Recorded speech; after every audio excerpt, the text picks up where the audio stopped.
नमस्कार दोस्तों। भारत में लोगों को बेवकूफ बनाना कितना आसान होता है उसका सबूत है ये तस्वीर। देश प्रेम के नाम पर लोग किस तरह बेवकूफ बनकर गर्व करते हैं उसका सबूत है ये तस्वीर। ये जो आप मेरे बगल में वीडियो देख रहे हैं उसमें एक ड्रोन कॉप्टर है। इसे बनाया है हमारे ही राज्य उत्तराखंड के एक लड़के ने। लोग इसे एक महान आविष्कार, एक ग्रेट इन्वेंशन बता रहे हैं, वाह वाह कर रहे हैं। लोगों का कहना है कि फ्लाइंग कार का आविष्कार भारत में ही होने वाला है। लेकिन इसमें भी एक ट्विस्ट है। ये जो ड्रोन कॉप्टर या फिर फ्लाइंग कार है, ये कोई आविष्कार नहीं बल्कि चाइनीज खिलौना है। इसे आप मार्केट से खरीद सकते हैं और इसमें उड़ सकते हैं। कितने का मिलता है ये चाइनीज खिलौना, ये मैं आपको आगे बताऊंगी। बस ये समझ लीजिए कि बिल्कुल गलगोटिया यूनिवर्सिटी वाले आविष्कार जैसा ही है। गलगोटिया यूनिवर्सिटी वाला केस तो आपको याद ही होगा ना।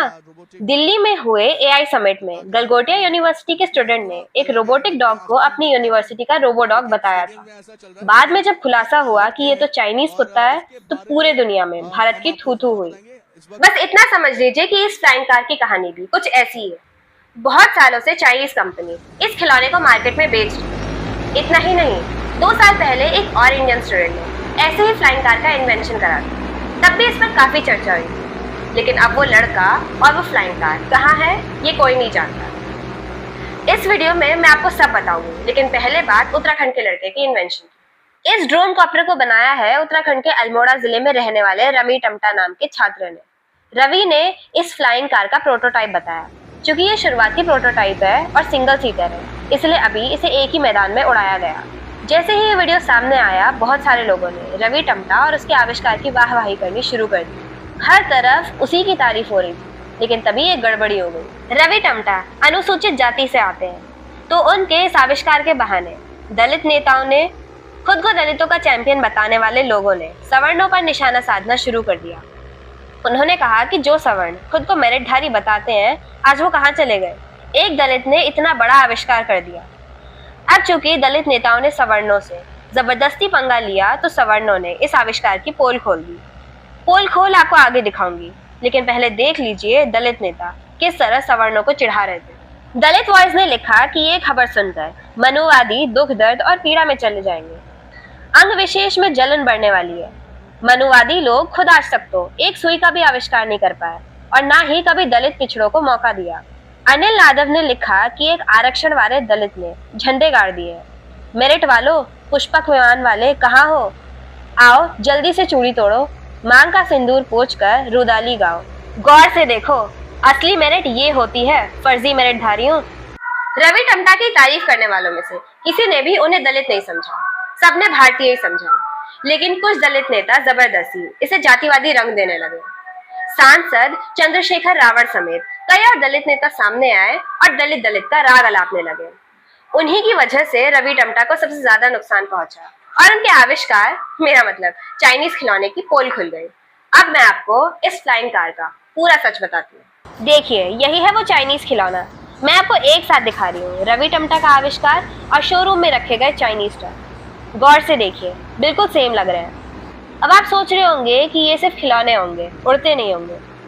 तो आपको मैदान में भी दिखाती हूँ। ये देखिए, चाइनीज लोग उसे उड़ा रहे हैं। सेम टू सेम वैसा ही सिंगल सीटर ड्रोन कॉप्टर का प्रोटोटाइप है। चीन अपने इस खिलौने को पूरे दुनिया में एक्सपोर्ट करता है। अब मैं आपको दुनिया के दूसरे देशों में इस चाइनीज टॉय की उड़ान दिखाती हूँ। देखिए, सब लग रहे हैं ना बिल्कुल सेम टू सेम। सबकी खासियत ये है कि इन्हें सिर्फ एक खाली मैदान में उड़ाया जा सकता है, किसी भीड़ वाले इलाके में नहीं। ऐसा इसलिए किया जा रहा है क्योंकि ये खिलौना है। हो सकता है कि सेफ लैंडिंग ना हो और ये किसी इंसान के ऊपर गिर जाए, इसीलिए इस उड़ने वाली कार जैसे खिलौने को सिर्फ खाली मैदान में उड़ाया जाता है, जिससे अगर कोई अनहोनी भी हो तो किसी दूसरे इंसान को नुकसान ना हो। वैसे अनहोनी होने की कोई गुंजाइश नहीं है, क्योंकि चाइनीज कंपनियां इसका काफी टेस्ट कर चुकी है और कई साल से ये खिलौना दूसरे देशों में एक्सपोर्ट किए जाते हैं। तो कुल मिलाकर इम्पोर्टेंट बात यह है कि इस ड्रोन कॉप्टर का आविष्कार रवि टमटा ने नहीं किया, बल्कि चाइना ने किया। अगर कोई थोड़ा भी दिमाग लगाता तो इस बात का पता लगा लेता।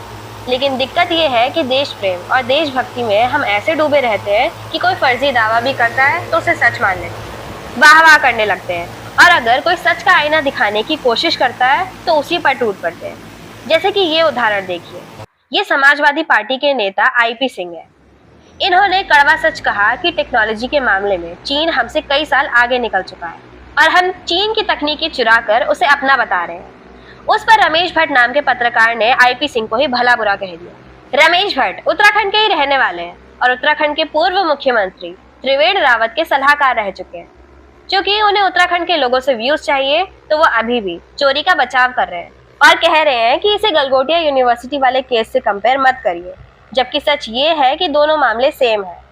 गलगोटिया वालों ने चाइनीज रोबोडॉग चुराया था और रवि टमटा ने चाइनीज ड्रोन कॉप्टर। पहाड़ी के नाम पर चोरी को डिफेंड करना सही नहीं है। चलिए, तो ये तो साबित हो गया कि रवि टमटा ने जिस फ्लाइंग कार का इन्वेंशन करने का दावा किया वो कोई ओरिजिनल इन्वेंशन नहीं बल्कि चाइनीज माल की चोरी है। अब आते हैं उन लोगों पर जो कह रहे हैं कि मेरिट की बात करने वाले सवर्णों ने आखिर तरह ही क्या है। तो मैं आपको बता दूं कि 2 साल पहले एक सवर्ण लड़के ने इसी तरह के फ्लाइंग कार का इन्वेंशन किया था। अगर आपको यकीन नहीं आ रहा है तो ये देखिए। ये मेधांश त्रिवेणी है, ग्वालियर के सिंधिया स्कूल में पढ़ते थे। 2 साल पहले यानी 2024 में मेधांश ने एक ऐसे ही ड्रोन कॉप्टर बनाया था, बस डिजाइन अलग था, बाकी सब सेम टू सेम है। तब भी इसकी काफी चर्चा हुई थी। महिंद्रा एंड महिंद्रा के मालिक आनंद महिंद्रा समेत कई लोगों ने इसकी तारीफ की थी। लेकिन आज मेधांश त्रिवेणी कहाँ है, इनका आविष्कार कहाँ है, कोई नहीं जानता। ड्रोन बनाया है जिसपे आप बैठ के उड़ सकते हो। इस ड्रोन में 80 किलो का आदमी बैठ सकता है। इसकी स्पीड 60 किलोमीटर प्रति घंटा है। फ्लाइट टाइम 6 मिनट है। और मैंने इस ड्रोन के साथ और बहुत सारी चीज़ें बनाई हैं, जैसे रिमोट कंट्रोल एयरप्लेन भी मैंने बहुत बचपन में बनाया था।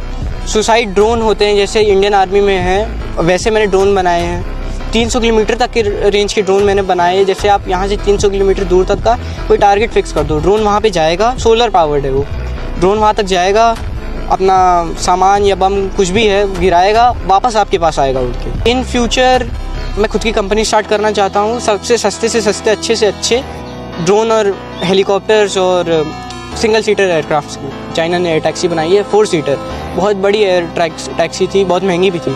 तो मैंने सोचा उस एयर टैक्सी का सिंगल सीटर सस्ता वर्जन बनाते हैं इंडिया के लिए।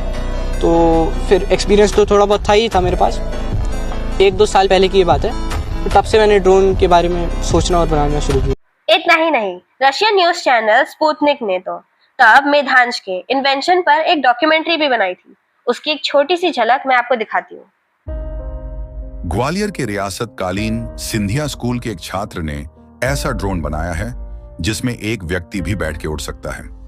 मेधांश त्रिवेदी नामक छात्र ने 3 महीने की कड़ी मशक्कत और करीब 3.5 लाख रुपए की लागत से इस ड्रोन को तैयार किया है और इसे MLDT एक नाम दिया है। छात्र का कहना है कि उसे चीन के ड्रोन देखने के बाद कुछ अलग करने की प्रेरणा मिली। इसमें उसके शिक्षक मनोज मिश्रा ने मोटिवेशन के साथ तकनीकी रूप से भी उसकी मदद की है। मेधांश का सपना एक एयर टैक्सी कंपनी शुरू करने की है। इसके साथ ही वह सस्ता हेलीकॉप्टर भी लोगों के लिए उपलब्ध कराना चाहता है। मेधांश के मुताबिक उसे इस ड्रोन को तैयार करने में कई कठिनाइयां भी आईं, लेकिन शिक्षक और परिवार के लोगों की मदद से वह अपने सपने को साकार करने में सफल हुआ। उसका कहना है कि फिलहाल यह ड्रोन 80 किलो के व्यक्ति को लेकर 6 मिनट तक हवा में उड़ सकता है। इस ड्रोन में करीब 45 हॉर्स पावर से ज्यादा की शक्ति है। शुरुआती दौर में यह फिलहाल 4 किलोमीटर की ऊंचाई तक उड़ान भर सकता है और यह 60 किलोमीटर प्रति घंटा की गति से अपने गंतव्य तक पहुंच सकता है। यह ड्रोन 1.8 मीटर चौड़ा और 1.8 मीटर लंबा है। सिंधिया स्कूल की स्थापना दिवस समारोह में केंद्रीय मंत्री और स्कूल के संरक्षक ज्योतिरादित्य सिंधिया एवं इसरो के CEO S सोमनाथ ने भी मेधांश की कौशलता का लोहा माना था और उसकी प्रशंसा की थी। मेधांश ने बताया कि ड्रोन में बिना बैठे यह 4 किलोमीटर तक उड़ान भर सकता है। वही वह इसे सुरक्षा के चलते 10 मीटर तक की ही उड़ा रहे हैं। उन्होंने बताया कि जैसे ही उन्हें फंडिंग की व्यवस्था होगी, इस ड्रोन को हाइब्रिड मोड पर लॉन्च किया जाएगा। उन्होंने बताया कि इस ड्रोन में एग्रीकल्चर ड्रोन में लगने वाली 4 मोटर लगाई गई हैं। मेधांश वर्तमान में सिंधिया स्कूल के इंटर के छात्र हैं। उनका कहना है कि आने वाले समय में आम लोगों के काम आने वाले ड्रोन का निर्माण करेंगे, जिससे सामान ले जाने, एक व्यक्ति को दूसरी जगह पहुंचाने और एग्रीकल्चर में इसका इस्तेमाल किया जा सकेगा। वही मेधांश के शिक्षक मनोज मिश्रा बताते हैं कि वह कक्षा 7 से ही कुछ अलग करने के मकसद से उनसे नए नए आविष्कार के बारे में जानकारी लेता रहता था। वह खुद भी मॉडल तैयार करते हैं। इन मॉडल को देखने के बाद और चीन के मानव ड्रोन को देखने के बाद उसे यह ड्रोन बनाने की प्रेरणा मिली है। यहाँ पर मैं आपको बता दूं कि मेरा मकसद रवि टमटा को डिस्करेज करना नहीं है, उनका मनोबल तोड़ना नहीं है। अगर वो कुछ इन्वेंशन करना चाहते हैं तो जरूर करें, उनका उत्साह बढ़ाना चाहिए। लेकिन अगर आप इन्वेंशन के नाम पर किसी और की टेक्नोलॉजी को अपना बताते हैं तो इससे पूरे देश की बेइज्जती होती है। गलगोटिया यूनिवर्सिटी एक बार ऐसा कर चुकी है, बाकी लोगों को ऐसा करने से बचना चाहिए। आप क्या सोचते हैं इस बारे में? कमेंट बॉक्स में जरूर बताइएगा। वीडियो पसंद आए तो वीडियो को लाइक एंड शेयर करें, चैनल को सब्सक्राइब करें, साथ ही बेल आइकन प्रेस करके ऑल नोटिफिकेशन ऑन करना ना भूलें। Thanks for watching.